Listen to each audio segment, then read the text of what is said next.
First of all, congratulations on all the success. 19 million Thank you. streams on Spotify, incredible feat.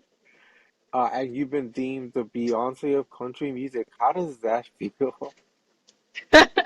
I mean, it's been insane. It's been a really crazy ride, but Beyonce is one of my favorite artists and one of the people in music that I definitely look up to most. So any comparison to her, and especially in a lane that we haven't seen many people of color dominate, is pretty special. Definitely. Country music is actually one of the hardest genres to break into. Why did you decide that country music was what you wanted to do? You know, I grew up between Southern California and Star Valley, Wyoming, and all of my cousins in Wyoming always listen to country music. There's one radio station there, and all it plays is country music. So it's always been very natural to me. I've loved it since I was really young. I feel like that was kind of my music of choice. It was either country music or Britney Spears and Destiny's Child. And that fusion just kind of created my what I make for my own music now. Definitely. What are some of the inspirations you take? Because it's not just country music, it's country music with a twist. Yes, yes. I really, honestly, I don't pull inspiration from a lot of artists sonically, but I do have my own goals, like to sell out Madison Square Garden is one of my that is my top goal. And there are artists that have done that. And so studying kind of how their career has gone and trying to pattern things after that to get to that point step by step. But sonically, I don't take a lot of inspiration from anybody else. I have a producer named Evan Klein, and we really just kind of mold the sound together, and we've been working together for over a year now, and have kind of just dialed in this sound that is very specific to just who I am. What is your songwriting process? Because most of your music is very unique. Yes, unique is a good word for it. Um, as far as the process goes, it's different every time, I feel like. Sometimes if we're feeling like, oh, let's work on the track first, or sometimes I'll have an idea and I'll just sing a little voice note into my phone and then go into the studio with it the next day. Or someone else might have a cool idea that they've sent to me that I really like, and then we work on it together. Um, but yeah, it's all just kind of at the same time, I feel like. Awesome. And your upcoming single, Buckle Bunny. For those who Yes. don't know country music or rodeos, what is a buckle bunny? Oh my goodness. A buckle bunny is essentially a country bumpkin hoe. It's the word that you call someone who, you might think is dressed a little bit too revealing.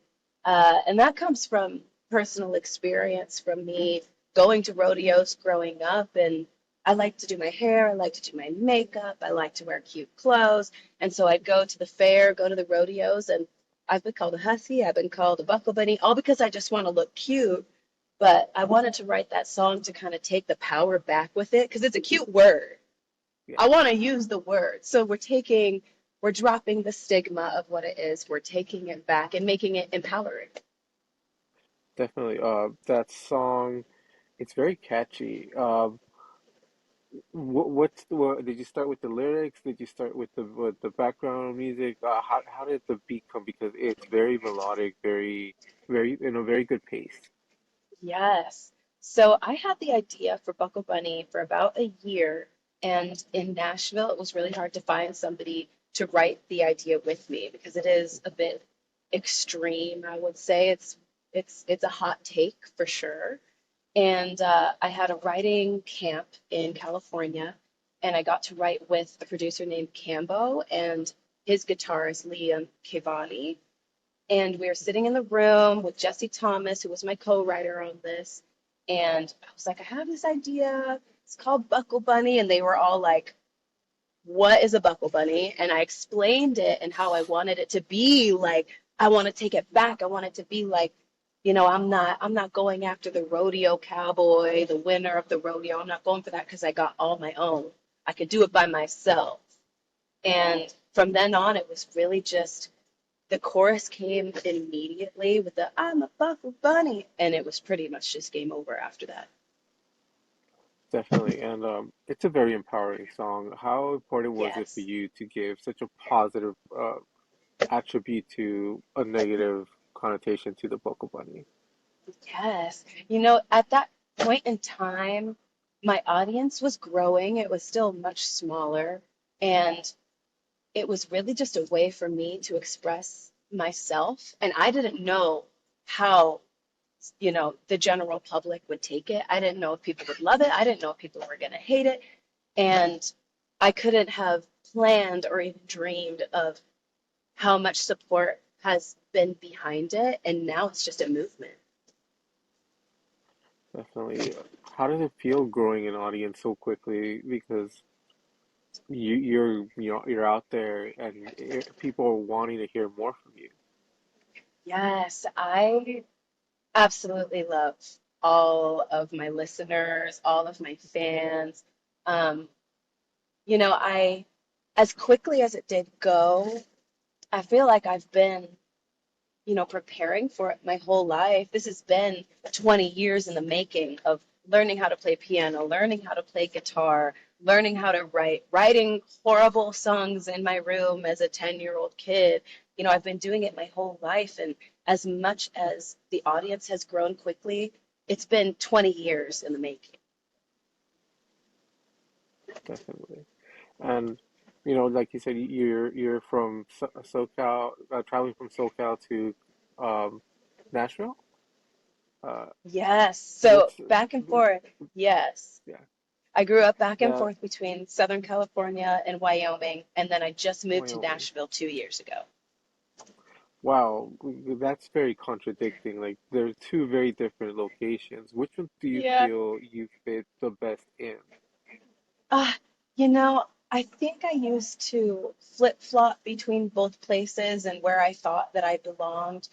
But as I have grown up and I've been making this music and I'm seeing how both sides of me really fit into it, I think it's half and half. I think I belong in both. And I think that's why my music sounds. Definitely. And when you get into the studio, what is that feeling? How do you, bring everything together and release it into a track? The process, I think, for me might be a little different than for some other people. Um, I write a lot of my own, well, not even a lot of my own music. I write all of my music. So I have a very small crew of people that I trust to get the sound right, get the lyric right. So it's usually, I mean, if not two people in the room, maybe three. I've written with bigger groups before, but I really prefer me and a co-writer and a producer. So between us three, it's really just figuring out the lyric, figuring out the track, and I lay vocals down in about 15 minutes is how long it takes me to actually record a song from beginning to end. So it goes pretty quickly for me. Awesome. And what's up next for you?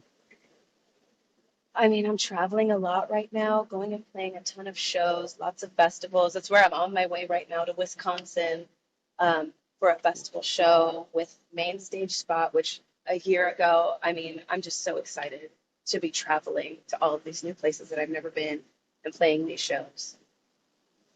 Awesome. Well, congratulations on everything. Your Thank music you. is fantastic. I Thank really you. enjoyed it, listening to your tracks and researching you. So thank you very much for your Thank time. you. Thank you so much.